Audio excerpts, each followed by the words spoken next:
nice and warm. Make sure the place is all clean around you and that you have all your equipment available to you before you start to bath.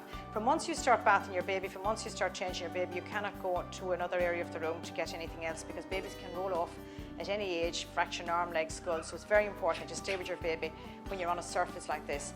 You put your cold water in first. You add your hot, you just check it with your elbow. If it's comfortable for your elbow, it's fine for the baby. It's about 36 degrees centigrade, the water temperature. Again, I have all my equipment here. I have the towel, so I have everything ready to go. Babies sometimes will cry quite a bit when they go into the bath initially because they're been in clear lying in there very cozy for 9 months, and now they're out and we're changing them, and they're also getting used to the new world. So be very, very gentle, take it easy. You put your hand underneath the baby's head like that. You just took the baby under your elbow resting on your hip. Sometimes babies get sticky eyes where their ducts don't function that well initially. So that's why we like to clean them, keep them nice and clean.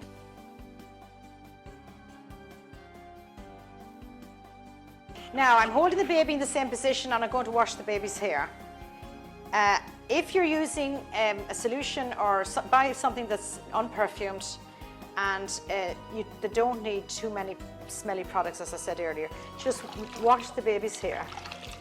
Just bring up the water, just wash the baby's hair. Nice and gently. Don't be worried about the head because there are two little soft parts in the head called fontanelles. One closed over in 8 months, the other closed over in 18 months. So just wash it nice and gently. This is a very good baby. And I'm going to come back onto my mat and I'm going to lie the baby back down and I'm going to dry the baby's head well. Babies lose a lot of heat from their heads, so make sure that you dry the baby's head very well. Now, when you're lifting the baby into the bath, just turn the baby over on its side, over in this position. Just put one arm, your left arm, underneath the head and hold on to the left arm. And put your right arm underneath the bottom and hold on to the left leg. Now you see there is no way this baby's going to fall on me. I've got the head well supported with my arm here on the left and I've got a good grip of the baby. Nice and gently, you're going to let the baby into the bath. Just, if the baby's enjoying it, of course, just leave them in for a little while. Babies are very used to water from being inside, so they love the sound of the water. I'm going to lift the baby out again. Now you see I'm lifting the baby out nice and gently. Now, see, you settle them down, give them a little cuddle, settle them down, and then you're going to dry the baby off well. Don't forget areas where they can get sore if you leave them wet. All babies are quite fat in here, so get right in there under the chin, because if you leave areas wet, they're going to get red and sore. They're all get right under the armpit here, where they're like that. And another area is get right under behind the knees and in the groin area. They're areas that can actually get sore if you leave them wet. So you make sure that you dry those areas off very well.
Congratulations if you've decided to breastfeed. This is the best start in life you can give your baby. Breast milk is unrivaled as the ideal food Not only has it the perfect mix of nutrients, but also all of the infection-fighting antibodies your baby needs. However, like anything, breastfeeding is a skill that needs to be learnt, but once it's established, it will give you great pleasure. Breastfeeding is the very best start you can give your baby in life. It is a very special, unique formula, tailor-made for babies. It actually protects your baby against all known infections, particularly ear infections and chest infections, and also protects your baby against viruses. We now know that breast milk also helps develop your baby's nervous system. For you, breastfeeding is really good. It helps you build up a unique bond with your baby, because when you breastfeed, you release lots of lovely hormones that help and aid this bonding. It also helps you get your figure back, because you burn up 500 calories more per day when you breastfeed. And it has a great protection against ovarian cancer, breast cancer and osteoporosis. While you're still pregnant and in the early days after the birth, your breasts begin to produce a substance called colostrum. This is extremely easy for your baby to digest, making it the perfect first food. The first hours after delivery is the ideal time to get started on your breastfeeding. If you feed your baby whenever they're hungry, you'll produce plenty of milk to meet their needs. Your breasts produce milk in response to the baby's feeding. So the more you feed, the more milk you'll produce. Supply meets demand. Every time your baby feeds, your milk supply is being built up.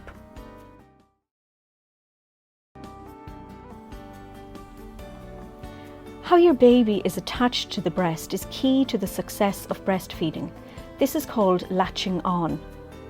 When your baby is in position, wait until their mouth is open wide. You can tease it open by gently pressing the upper lip with your nipple. Bring your baby to your breast, the chin and lower lip first. Baby's mouth should cover all your nipple and about 1 inch of the brown circle, the areola, around your nipple. Your nipple should touch the roof of the baby's mouth with his tongue underneath. Once your baby has a good latch on, there'll be a period of quick suckling to get the milk flowing, and then rhythmic suckling. When your baby is properly attached to your breast, you'll notice that his mouth is wide open with a big mouthful of breast, and his top and bottom lip are curled out, like the letter K. His cheeks are full and rounded, and his chin is pressed into your breast. The suckling pattern changes from short sucks at the beginning to long, deep sucks with pauses. There are many different ways to position and attach your baby, but there's some key principles. So I'm going to talk you through a number of different holds. The first thing I would say to mums is get yourself comfortable. Finding a position that suits you and your baby is important for successful breastfeeding. Make sure you're comfortable and well supported. Use pillows or cushions if necessary. And whether you're sitting up or lying down, keep a drink close by, and most of all, relax. There's some new research out on a new position for breastfeeding called biological nurturing, and this actually works very well in attaching a baby on a breast. In this position, the mother is not sitting up bolt right upright or lying down. She's semi-inclined and she's lying the baby on top of her body. And in this position, the baby actually self-attaches. This hold now, if you put the baby in what's called the crook of your arm, lying along your forearm, and position the baby with its tummy to mummy's tummy, we call it tummy to tummy, with the baby in a straight line. And if you tuck the baby's bum under your other breast, it makes for very good alignment. Then we encourage mothers in the early days of breastfeeding to support their breast with feeding. You can do this by going in onto the breast with a C hold. Now, mothers often instinctively go in with a V hold, but that'll actually make your nipple very sore. So if you support the breast in a C hold with the under finger well away from the areola, that will actually make a very good shape of the breast for your baby.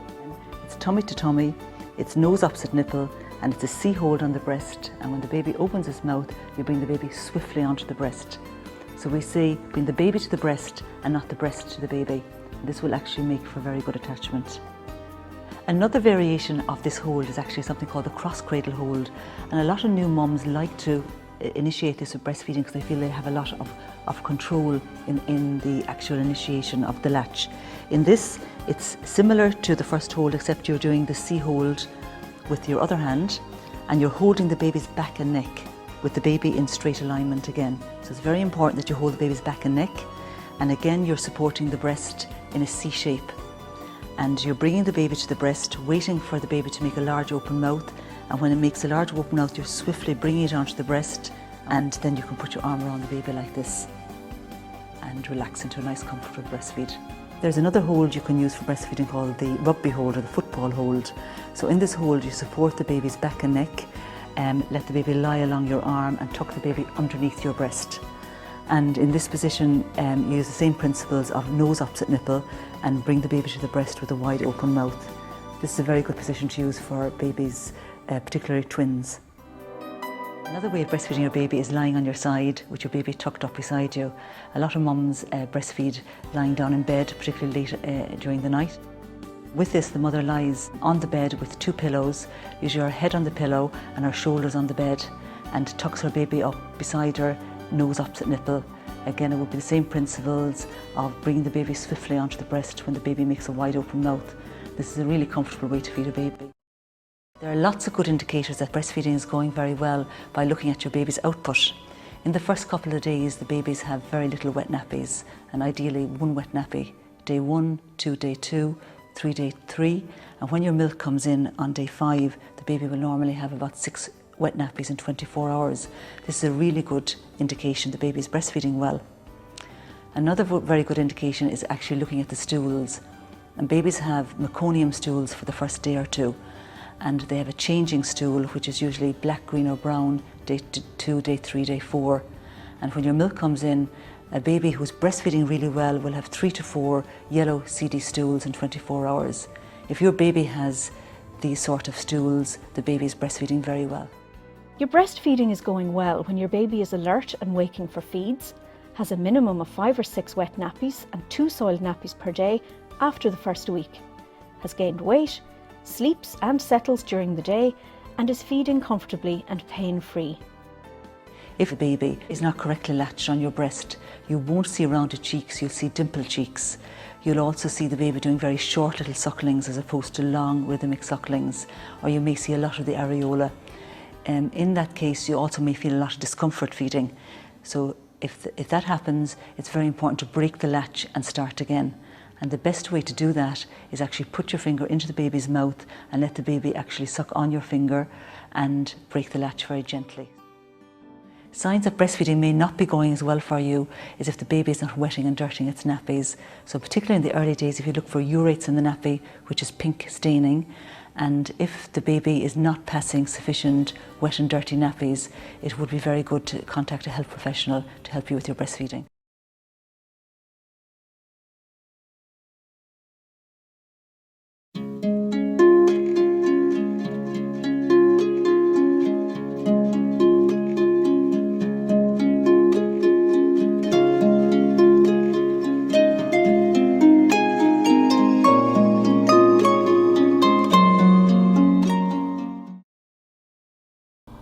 Infant formula can provide the correct nutrients for your baby, but cannot provide the protection against illness. As it can take some time before a newborn's immune system develops, all equipment must be washed well and sterilised before feeding. It's very important to keep all equipment used for baby feeding thoroughly clean. It doesn't matter whether it's breast or bottle feeding, we're talking bottles, teats, breast pumps. They need to be washed thoroughly and then sterilised. This is to prevent babies getting infections.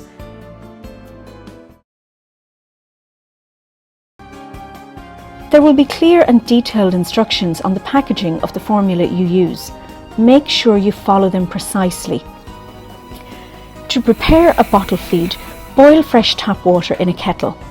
When it's boiled, leave it to cool in the kettle for 30 minutes, but no longer.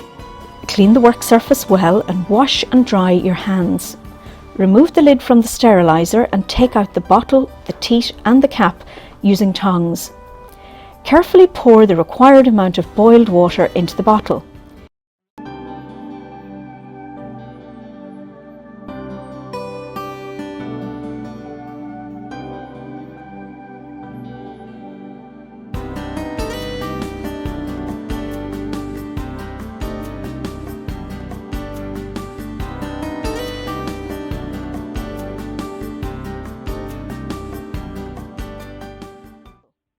Use clean scoop provided. Add the exact amount of formula to the boiled water. Remember, adding too much or too little formula could make your baby sick. Reseal the packaging to protect it from germs and moisture. Screw the bottle lid tightly and shake well to mix the contents. To check the feed is not too hot, shake the bottle and place a drop of liquid on the inside of your wrist. It should feel lukewarm, not hot. To cool the feed down quickly, hold the bottle under cold running water or place it in a large bowl of cold water, making sure the water doesn't reach above the neck of the bottle.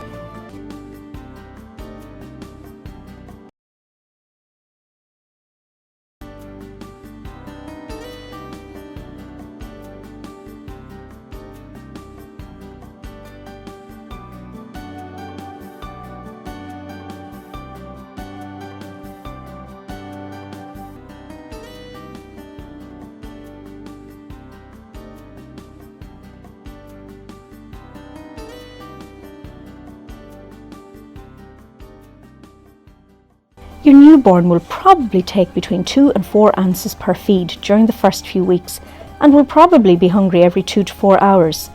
This is only a guideline, and it's recommended to feed your baby whenever and as often as they look for food. Do not try and make your baby finish a bottle if they don't want to, and never reuse leftover milk once your baby finishes feeding.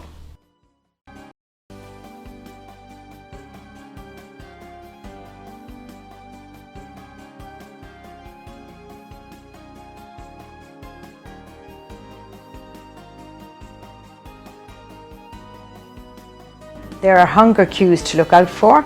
Babies will stick out their tongue, they may pout their lips, they may put their hand in their mouths, they may eventually start crying, but don't let your baby cry too much before a feed because they can take in quite a lot of air, which can cause discomfort for them later on.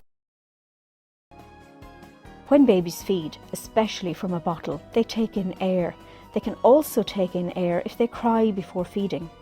If the air isn't brought up, it can get trapped and cause discomfort later on. There are some common positions for winding, but use whatever suits you and your baby best. Try holding your baby, leaning against your shoulder and rubbing or patting their back. It's a good idea to put a towel or a cloth over your shoulder in case more than wind comes up. Another position is sitting your baby upright on your lap, supporting him under his chin and rubbing his back. Or lying your baby face down across your lap and gently rubbing or patting their back can also be a good way of bringing up wind.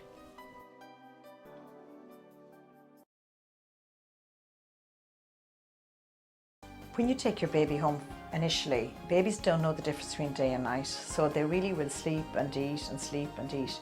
Newborn babies can sleep for almost 16 to 18 hours a day, so it takes a little while for them to get into their routine. Their tummy's small, so they need to feed frequently. It is important to get the right environment from the word go and to get routines in place. And it's terribly important to keep your baby in the bedroom with you, asleep in their own cot for the first 6 months of their lives. It's important to get the temperature of the room right for your baby. The temperature that's recommended is 16 to 20 degrees centigrade. Make sure your baby's not lying near, a cot's not near a radiator, a window where the sun's shining in. Just that they're comfortable but not overheated. And sometimes if the weather's colder, you may need extra blankets. If it's warmer, you can take a blanket off. The message really is, if it's comfortable for you, it's comfortable for your baby. If it's too hot or too cold for you, it's similar for your baby. It takes a little while for babies to get into a nice routine. This will come eventually, but initially you have to try and establish a nice routine. Feed your baby regularly during the day. Don't let babies go for longer than 4 hours during the day without a feed, particularly breastfeeding babies. Bottle-fed babies generally feed 3 to 4 hourly. Then during the night, when you're putting baby to bed, try and have a nice calm environment. It would be very nice if you could bath your baby before you last feed, because babies can sleep very well after a bath. Settle them down, nice calm voice, a little bit of baby massage if you can. And in the night time, when babies wake up in the night, keep everything dark and dull. No bright lights, no chat to the baby whatsoever. Just feed them, change them and put them down quickly. And soon baby will know the difference between day and night. but that can take a couple of weeks. It's very important that the baby is lying on a good firm mattress, back to sleep, feet to foot. Make sure there's no duvets, bumpers, pillows, nothing that can obstruct the baby's airway. A blanket should be at shoulder level, tucked well onto the mattress. And the blankets that we recommend are cotton cellular blankets. They're the only blankets that are really recommended for the first year of life. It's very important to sleep your baby safely, and the message is back to sleep, feet to foot position. And the reason for this is that the baby can't go down onto the blankets. The only way they can go is up. So it's terribly important to have them feet to foot, back to sleep. And this is also a reason why we don't suggest you sleep with your baby in your bed, because babies can roll under heavy warm duvet and can smother.